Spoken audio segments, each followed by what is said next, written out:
and welcome to PGurus channel. I am your host Sri Iyer. I have with me a very distinguished gentleman, a friend that I'm meeting for the first time, even though we've been corresponding for a while on various issues.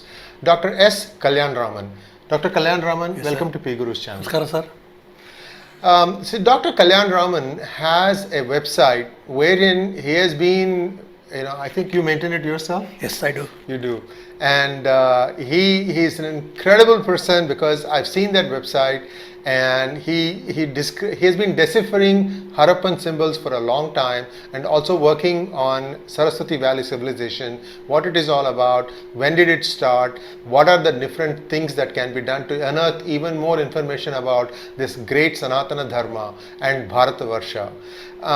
To start this conversation going, Dr. Kalyanaraman, why don't we start with, you have a presentation, PowerPoint, that we are going to share as part of this video. Good. And why don't we start talking to that, and then maybe we can get some clarity. Yeah. To start with, so take it away. Yeah, sure. The title of the presentation, in about 8 slides, is the role of the ancient Saraswati civilization. There is a great river called the river Saraswati, mentioned about 80 times in the Rig Veda, a very old document of human So, mankind. in your opinion, what could be the date of when Rig Veda was written? I do not know. Okay.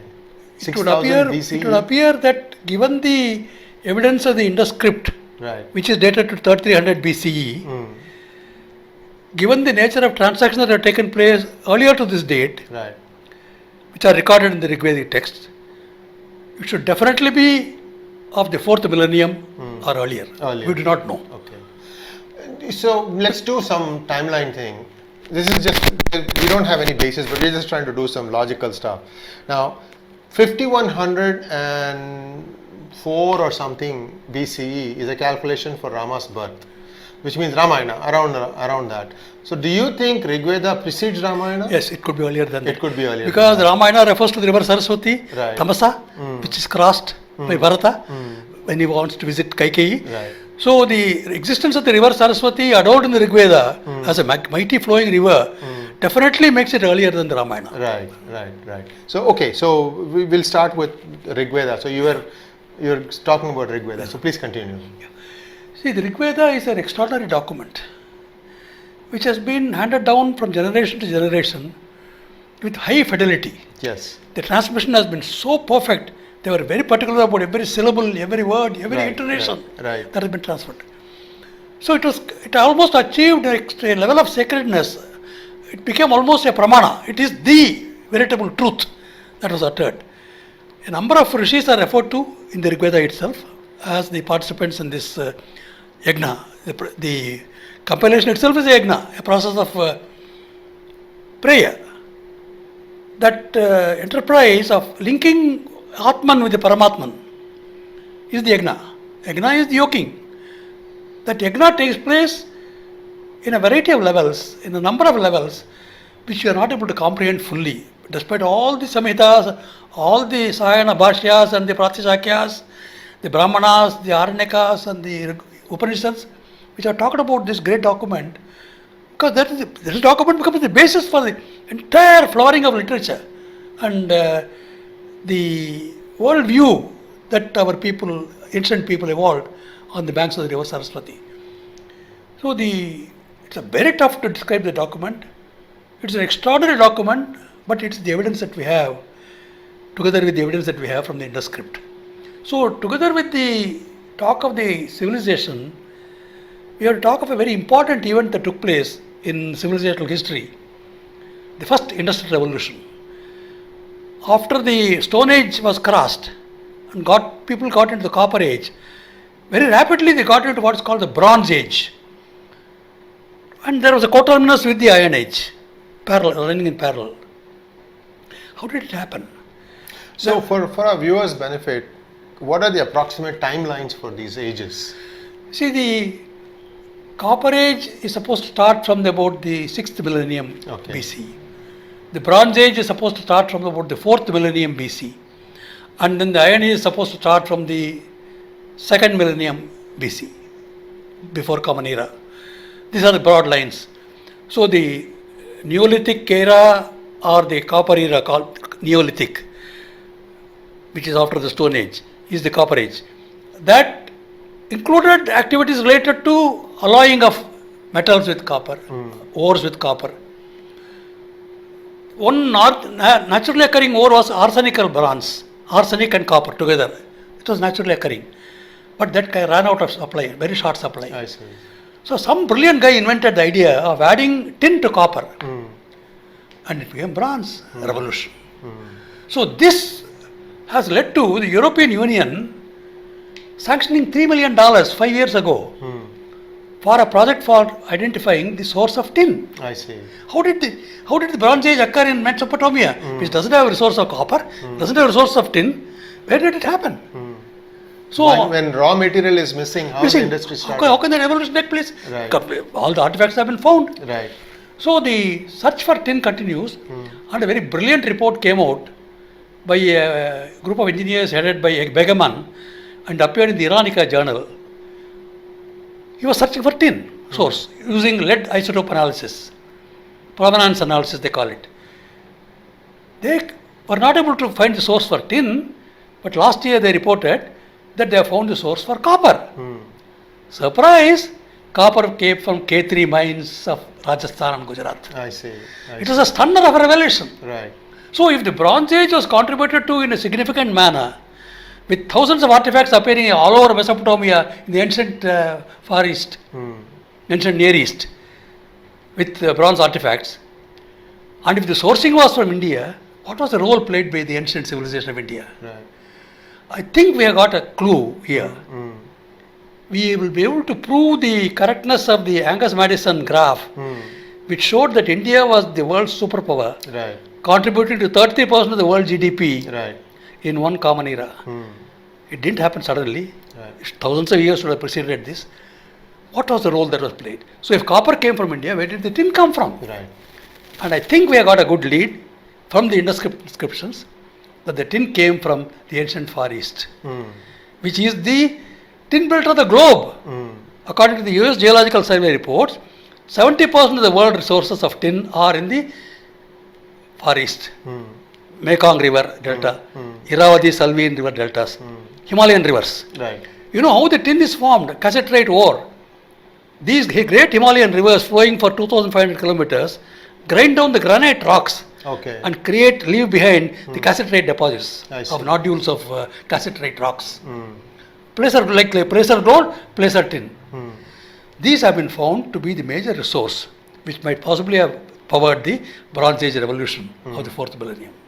That will be the story that we will be following through. Wonderful, wonderful, wonderful. Yeah, it makes sense. So presumably the raw materials moved from India or Bharat at that time. Possibly moved through Bharat. Through Bharat. And we don't know where they actually got cast into bronze. We do not know. We don't know that part. We do not even know where it got cast into tin ingots. But there is an excellent resource available, which I will be showing in one of the slides. Sure. There was a shipwreck in Haifa. Haifa in Israel. Right. It had 3 tin ingots, pure tin ingots of 25 kilograms each. Okay. And surprise, on these ingots, there was an inscription. I see. The inscription is in Indus script, which I have cracked. And the inscription says, Ranku, Dhatu, Mukha.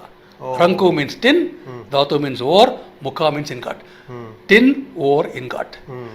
Conclusively written down. Wow. And there was a dispute whether it was a Indus script inscription or inscription related to an earlier Greek version.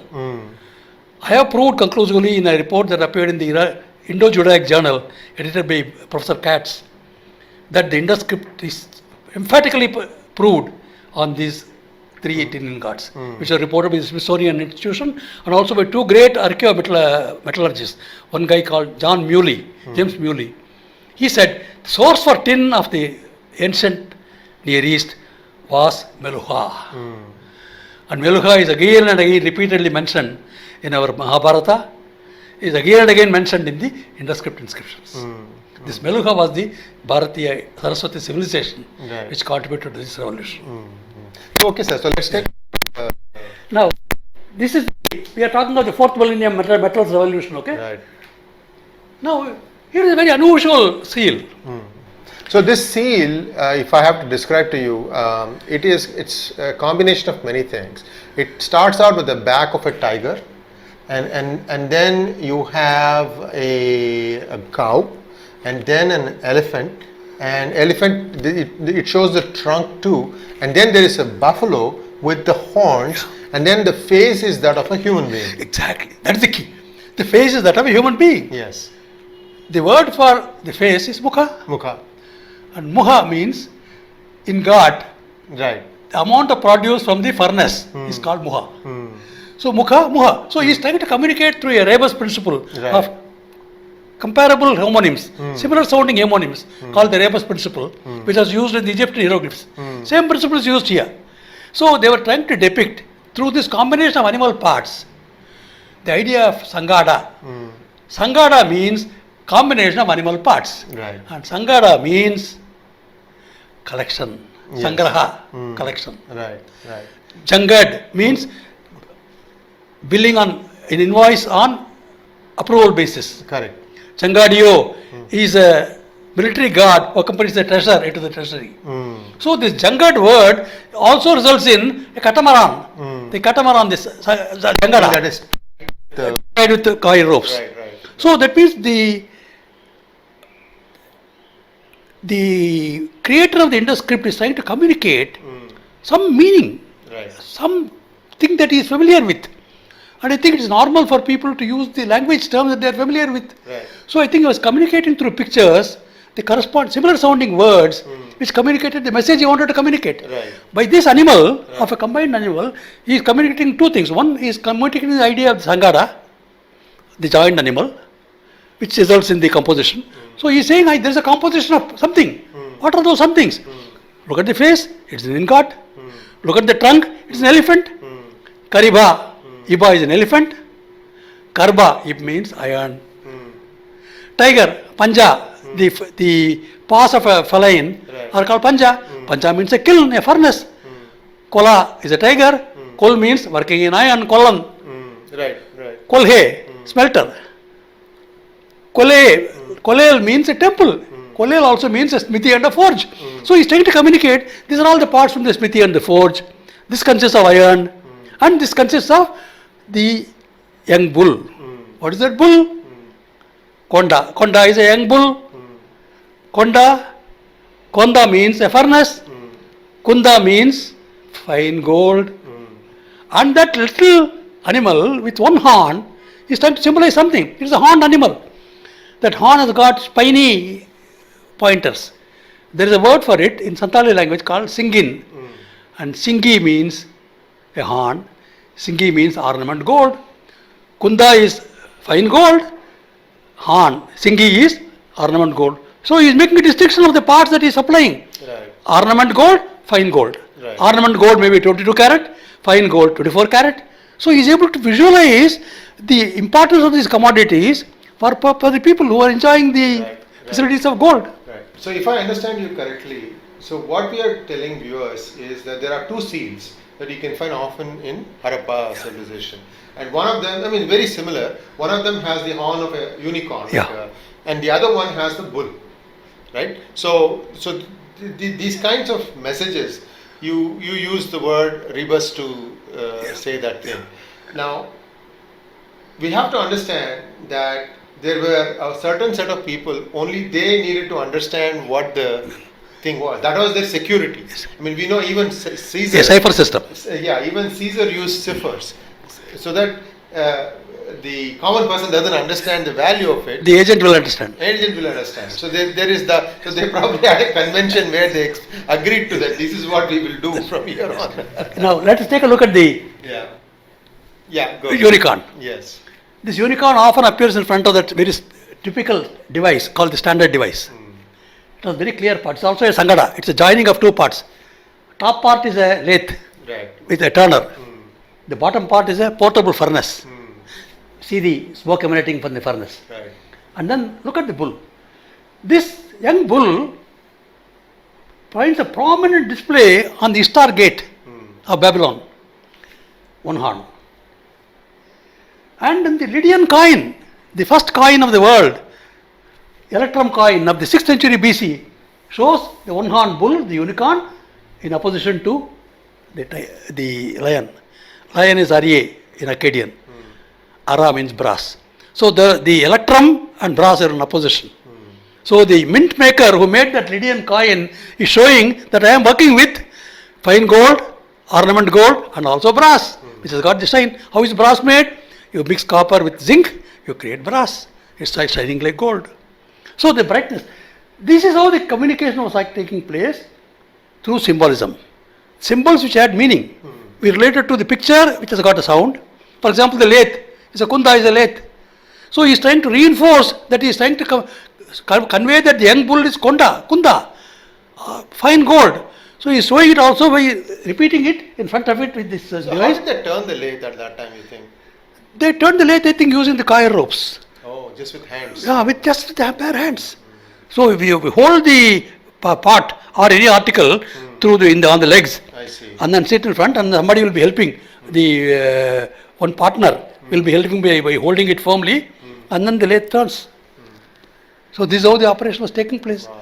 And I think our archaeologists have established very precisely how the lathe was being worked on, even to drill very precise holes through long cornelian beads and through all kinds of material of agate, amethyst, even gold itself. The gold beads are made with a perforation.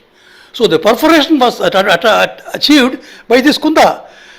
Kundana is a word which means embossing gems into jewelry. So they were sending out jewelry and metal artifacts as trade artifacts in a massive seafaring maritime operation.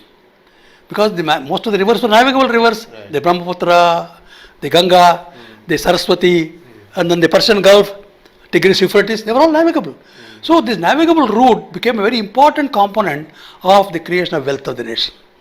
I think that's what is important. Okay. Now let us go into the next slide of the seal. Same thing.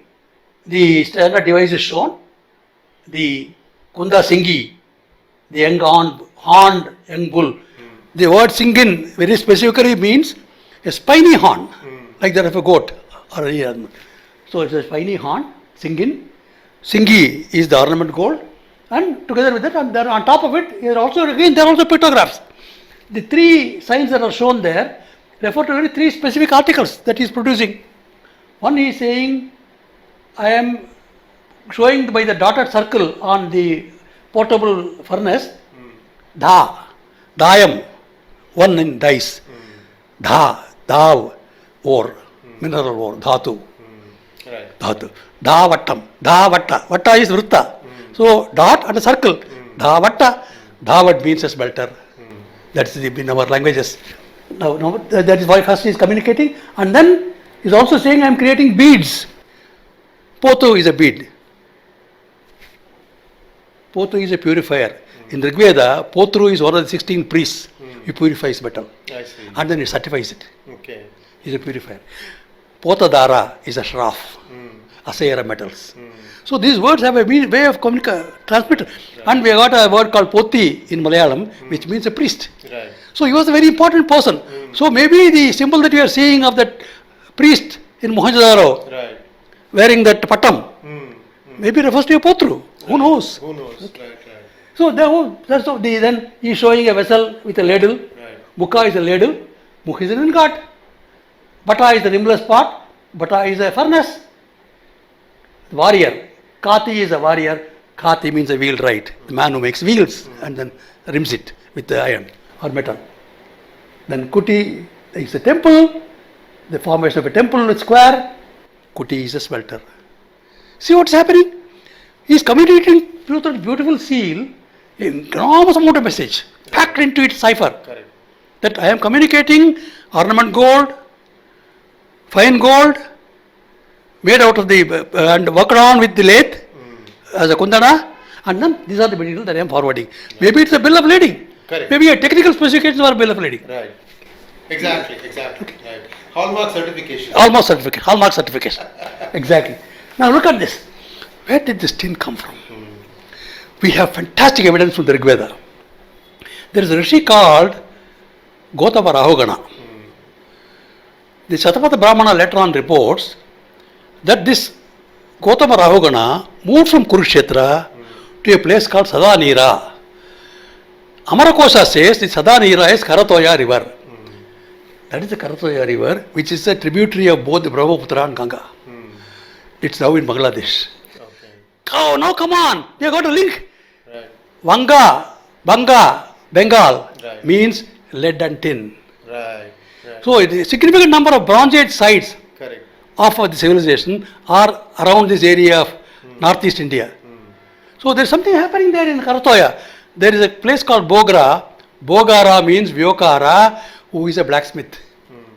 And there is an archaeological site there. And now, we have a surprising evidence from the US Geological Survey, which says the tin belt of the globe is dominantly in the Mekong River. ancient Far East, Mekong River Delta, Irrawaddy Salween River Delta. As I mentioned earlier, the source for the tin is through the rivers which are grinding down the granite rocks and creating cassiterite deposits, placer deposits, which are accumulated. And it appears that this tin resource was transmitted through the Indian Ocean as a maritime route and through India through the Brahmaputra, Ganga, Saraswati, Persian Gulf as a maritime routes, maritime waterways, which means there was an ancient maritime tin route which predated the Silk Road by 2 millennia, Right. which linked the ancient Far East with the ancient Near East. Now, if the tin were to navigate up, say Ganga, so it will come up to, let's say, Haridwar or that day Haridwar. If I remember correctly, there is a spot in Haridwar where they show that this is where Saraswati disappeared. Assume for a moment that that is true.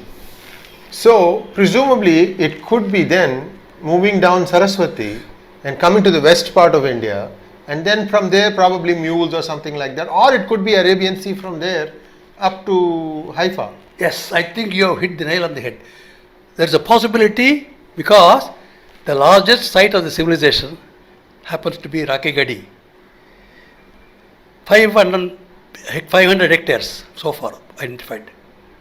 And That there is on- Rakegadi? Rakegadi is on the water divide between the Ganga, Yamuna and Saraswati, the Saraswati river. So for viewers, it's a Triveni Sangam.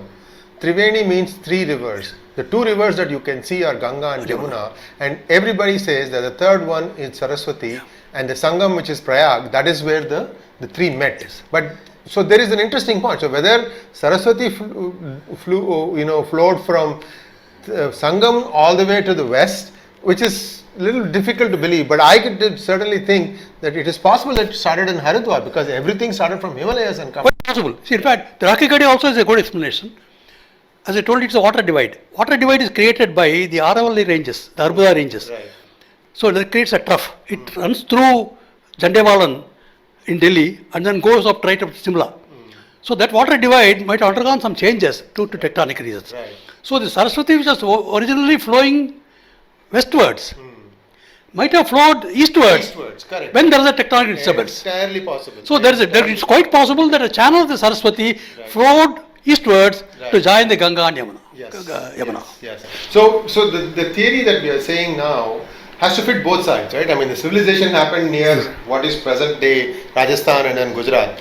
And there is yet Triveni Sangam where we believe that Saraswati has the third river. So, IRG, I believe in this. My grandmother told me this, that Ganga, Yamuna, Saraswati meet at Prayag. Yes. I believe her. Yes. This is the tradition that has been handed down from generation to generation. Absolutely. Why should I disbelieve her? Yes. Only we have to prove it through our technological means. That is right. Now, here is a proof. Look at that seal. It's a cylinder seal which clearly says this belongs to a fellow called Shu Ilishu, an Akkadian, who is a Meluha translator. That's what it says. The Akkadian inscription says, I am a Meluha translator. So the Meluha people are the two merchants who are there. One fellow is carrying a goat on his left hand. Another lady is carrying a kamandalu, a liquid holder. That goat is Meka, male, Mreka. The rebus word is Meluka, Mlecha, copper. Right. The liquid carrier that she is carrying is a liquid measure called Ranku. Ranku is a liquid measure. Ranku means tin. So they are merchants of copper and tin. Right. The Melano merchants were trading in copper and tin. Copper might have been from Koitri mines. The tin would have been from the ancient Far East. Right. So they were being traded by these tradesmen, seafaring merchants, who arrive in somewhere in ancient Near East and then transact through this interpreter. Okay, this is what it is. Now, how do you prove it that the tin came through India? Here are 3 tin ingots, pure tin ingots, which were reported in Smithsonian magazine. Surprise, they contained script. There was a dispute whether it's a Cretan script or some other script. I have proved in an article that appeared in the Iranic Indo-Judaic Studies Journal in 2010 that they are Indo script. There is a lady's face, there is an X sign, and there is liquid measure. Liquid measure is Ranku, the X sign is Dhatu, the lady's face is Mukha. Ranku, Dhatu, Mukha. Where did it come? These tin gods were found in Haifa in Israel. So they were transmitted through India, through the Persian Gulf, through Tigris Euphrates, through the Mediterranean, and got a shipwreck in Haifa in Israel. That's what happens. So now we are able to very clearly see that the Indo script is able to provide enormous amount of information related to the economic activity that's taking place during this fantastic Bronze Age revolution. I call it the Tin Bronze Revolution. Okay, so what is happening? Now look at the scene. Incredible amount of information, so precisely documented. Precise. Each one is a pictograph.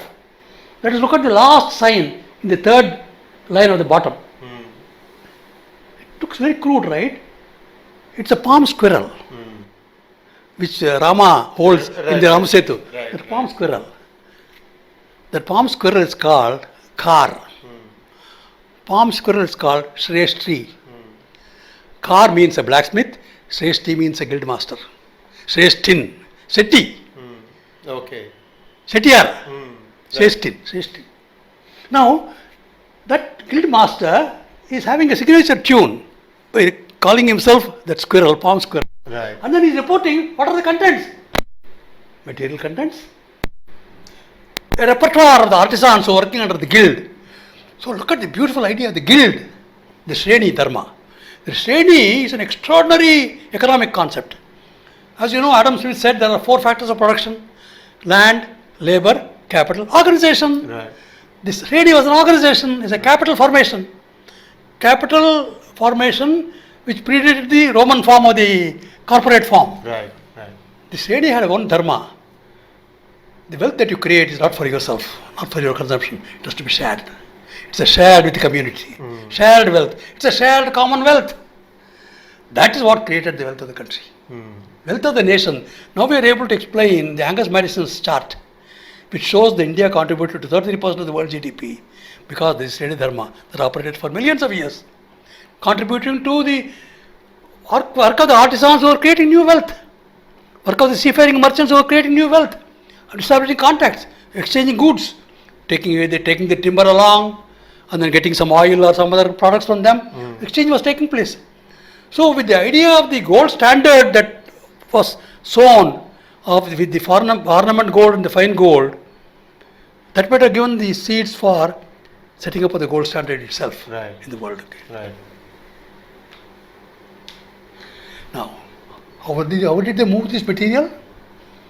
A surprising discovery was made by a group of archaeologists from France who found north of the Suez Canal in a place called Ain Sukna, a shipwreck. That boat, large boat, was a sewn boat. The planks of the boat were sewn together with coir ropes. So it's catamaran. Catamaran. Coir was not available in Egypt, not available in Mesopotamia. Coir was available only in the east coast of India. So the Kerala boat people created this boat that was sunk in Ain Sukna. Here is the picture of that. So there is the location of the Ain Sukna. So now we are having additional information now. The economic activity that was done through the trading of the metals and all that was also supported by a navigation activity, a maritime activity that is supported by this boats building. So we have, this is the 19th century BC, I am telling you. The shipwreck is reported 19th century before Common Era. That is 1900 BCE. BCE. Right. It's an astonishing. Maybe there was earlier context. In fact, there is a report of the dynasty of Egypt that Puabi comes to searching for the sources for guguru, which is important as frankincense, for embalming their great dignitaries, mummification, all. So India contact was there. That has been recorded through Egyptian hieroglyphs and all that. So there is definite possibility the idea of the hieroglyphs that was recorded in the Egyptian hieroglyphs were also influenced the creation of the script using the hieroglyphs on the Indus script. I say the Indus script is a hieroglyphic system using the rebus principle similar to the Egyptian rebus principle. And now we have got evidence that the pre-dynastic era had small little tokens with these pictures indicating the source of the material and the place from which the material was obtained and the material itself. So that means the idea of indicating a material using the rebus principle through a picture seems to have emanated from there. Right. And the same date, the Egyptian ivory tokens are dated to 3200 BCE and the earliest record of the Indus script is dated to 3300 BCE, before Common Era. So there seems to have been some link, some context. Correct. So that is the idea of this catamaran. Now, where does all this lead us? I think when you look at the chart prepared by Angus Madison for the European Union for OECD, before the Union was formed, Right. Angus Madison made a brilliant chart. He narrated the economic history of the world for 2000 years, from one Common Era to 2000. Right. He documented the contribution made by different countries to this world GDP. Look at the first bar. In one Common Era, India accounted for 33% of the world GDP. China accounted only for 25%. Right. Then later on there was a progressive decline. And even up to 1700, in 1700, India was still contributing 27% of the GDP. Yes. So that means the continuity of activity. The textile merchants, Right. the people who are producing this rice, wheat, cereals, Right. people who are working with cotton textiles, Right. even silk was found in the Saraswati civilization. So variety of material, the Ayurvedic technologies, surgery technologies and all that are evolving, which are recorded in our ancient texts, seem to have contributed to this wealth of the nation. So we will be able to explain using the resources that have been found. So today we have a solid evidence of 8,000 inscriptions, which have been documented in this, in 3 volumes. Oh, Epigraphica Indus script. Wow. 3 volumes. This information has got to be used, which will enable us to rewrite the ancient economic history of ancient India and the ancient Far East and ancient Near East. So that means the world system that evolved networking of trade transactions, Right. the seafaring merchants, can be retold with evidences, both archaeologically and in written documentation, which can match with information available in the Rig Veda itself. Right. For example, the Rig Veda, in a very great sukta called the Devi Suktam or the Rashtri Suktam, 10.125 Rig Veda. She says, Aham Rashtri Sangamani Vasunam. I am the greatest. She is an soliloquy rendered by Vagamrudi. She is addressing it to Atma, Devata. Aham Rashtri, I am the state, I am the sovereign. Sangamani, carrying the wealth. Vasunam Sangamani, carrying the wealth along with me. So she was a flowing river, carrying this wealth. She was the Vagdevi, the speech. Saraswati. Yeah. So she was able to communicate. The traders were talking to each other. Language is no barrier. Right. These symbols are able to communicate to them that I am a Melha merchant. Right.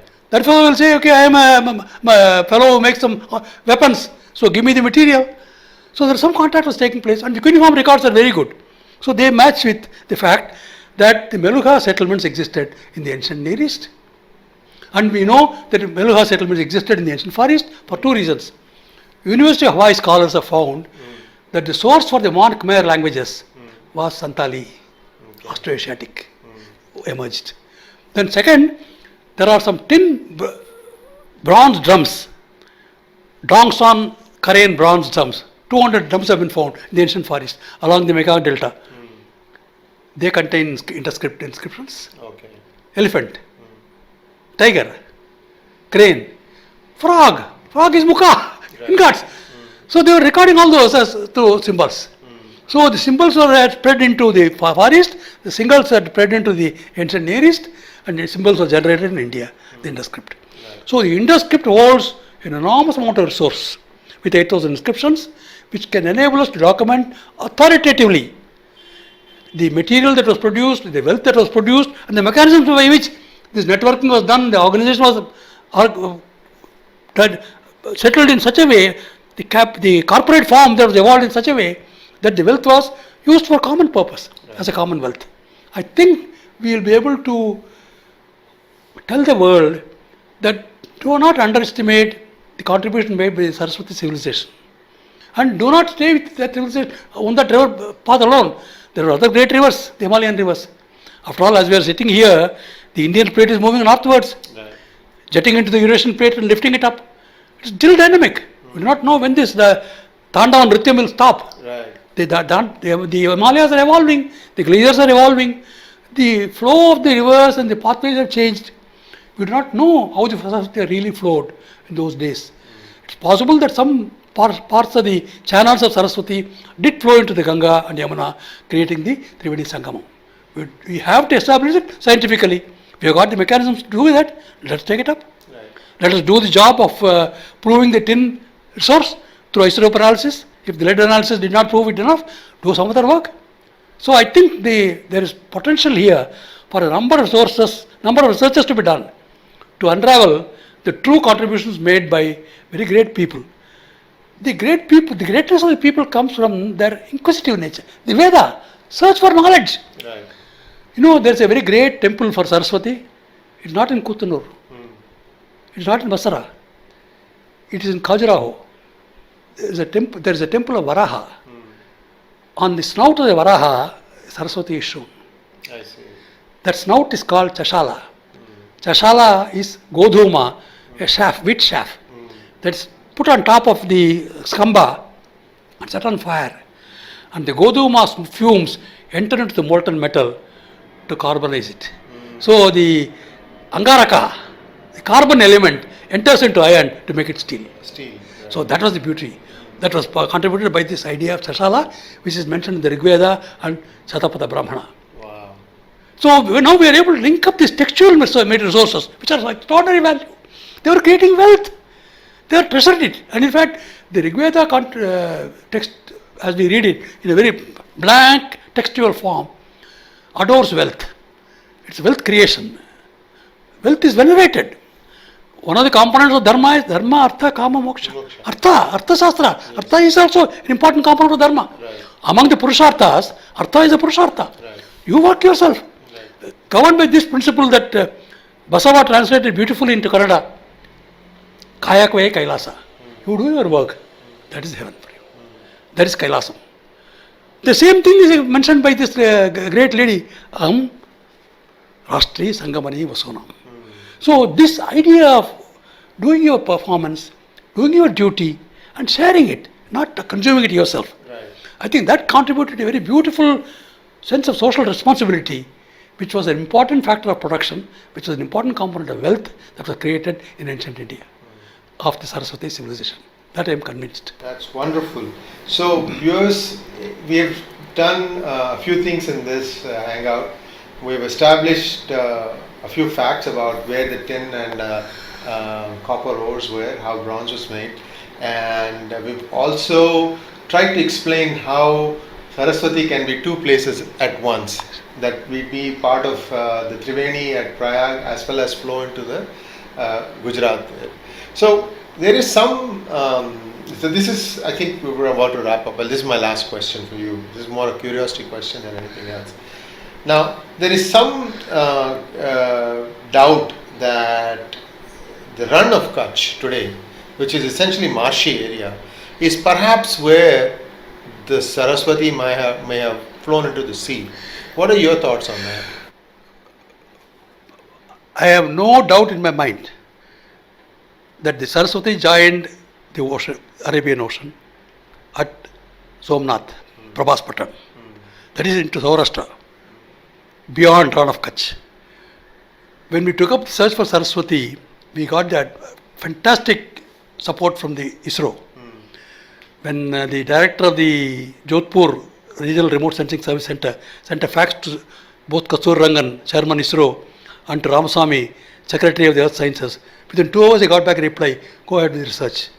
750 scientists approved and now documented the entire flow of the river Saraswati, the paleo channels, the old channels, fully drafted. So that very clearly shows that the Himalayan river was flowing right into the Ran of Kutch and into the Saurashtra. So there's no doubt about that. And more important, the metaphors. I would like to conclude with that. Rishi Girsamada in the Rig Veda refers to Saraswati in 3 metaphors. Ambitame, Naditame, Devitame, Saraswati. Aprasasta yasmasi, prasastim bambanaskriti. Amma, I don't have any prasasti, give me a prasasti. What are you? You are an Amma, great Amma. You are a great Devi. You are also a great river. So why does he call her a great mother? Why the metaphor? Because that river nurtured a civilization. And now we have, out of the 2,600 archaeological sites of the civilization, 2,000 are not on Sindhu. Right. They are on the river Saraswati, river basin. Right. Right. So that proves the Ran of Kutch was a vibrant Saraswati port. Correct. Taking all these goods through the Persian Gulf into Tigris Euphrates and into Haifa. Right. So this is a very fascinating discussion that we've had. Thank you very much, Dr. Kalyanaraman. And I'm sure we are going to come back and have more such discussions because we may have piqued the interest of a lot of our viewers and they may have a lot of questions about. This is really a quest to know who we are. I mean, where we started. And it is becoming more and more apparent. I mean, I've also been talking with other specialists that 6000 BCE and so on.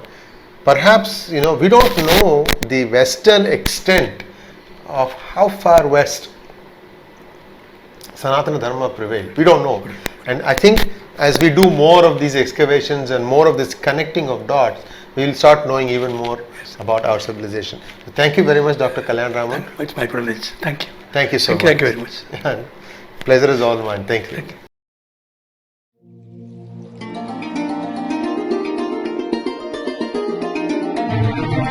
you.